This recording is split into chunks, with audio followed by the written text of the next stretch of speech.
जय हिंद साथियों। सरकारी कर्मचारियों और पेंशनर्स के लिए आज की यह जानकारी बहुत ही महत्वपूर्ण है, इसलिए इस वीडियो को शुरू से आखिर तक जरूर देखिए।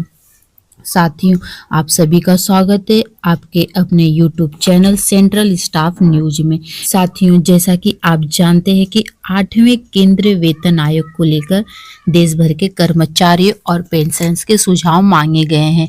सरकार ने सभी कर्मचारी संगठनों और पेंशनर संगठनों से कहा है कि वे अपने सुझाव और मांगे वेतन आयोग के सामने रखें, ताकि जब 8वें वेतन आयोग की सिफारिशें तैयार की जाए तो कर्मचारियों और पेंशनर की वास्तविक जरूरतों को ध्यान में रखा जा सके।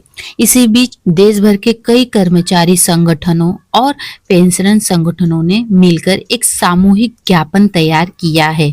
इस ज्ञापन में कर्मचारियों और पेंशनर्स की कई महत्वपूर्ण मांगों को शामिल किया गया है। यह ज्ञापन 8वें वेतन आयोग के निदेशक श्री मनीष कुमार को संबोधित किया गया है। साथियों, इस ज्ञापन में जो मांगे रखी गई है उन्हें समझना बहुत जरूरी है। सबसे पहले बड़ी मांग है न्यूनतम मूल वेतन आयोग की। जी हाँ, ज्ञापन में कहा गया है कि बढ़ती महंगाई और आने वाले समय में जीवन यापन की बढ़ती लागत को देखते हुए न्यूनतम मूल वेतन को बढ़ाकर 55,000 से 60,000 रुपए के बीच किया जाना चाहिए। इसके लिए कर्मचारियों की ओर से फिटमेंट फैक्टर की 3.25 निर्धारित करने की मांग की गई है। अगर ऐसा होता है तो वर्तमान में जो न्यूनतम मूल वेतन 18,000 रुपए है, वह बढ़कर लगभग 55,000 से 60,000 रुपए के बीच पहुंच सकता है। साथियों, यह कर्मचारियों की बहुत पुरानी और प्रमुख मांग रही है। अब बात करते हैं दूसरी महत्वपूर्ण मांग की। अभी तक वेतन निर्धारण में 3 सदस्य परिवार इकाई को आधार माना जाता है, लेकिन कर्मचारियों का कहना है कि भारत में वास्तविक पारिवारिक संरचना इससे बड़ी होती है।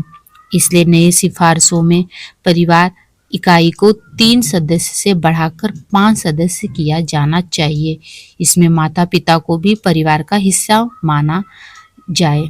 अगर ऐसा होता है तो इससे न्यूनतम वेतन निर्धारण की गणना भी बढ़ेगी। अब बात करते हैं तीसरी बड़ी मांग की। हम सरकारी कर्मचारियों को हर साल 3% की वार्षिक वेतन वृद्धि मिलती है, लेकिन कर्मचारियों का कहना है कि महंगाई बहुत तेजी से बढ़ रही है, इसलिए वार्षिक वेतन वृद्धि को बढ़ाकर 7% किया जाना चाहिए। इससे कर्मचारियों की आय में वास्तविक वृद्धि हो सकेगी।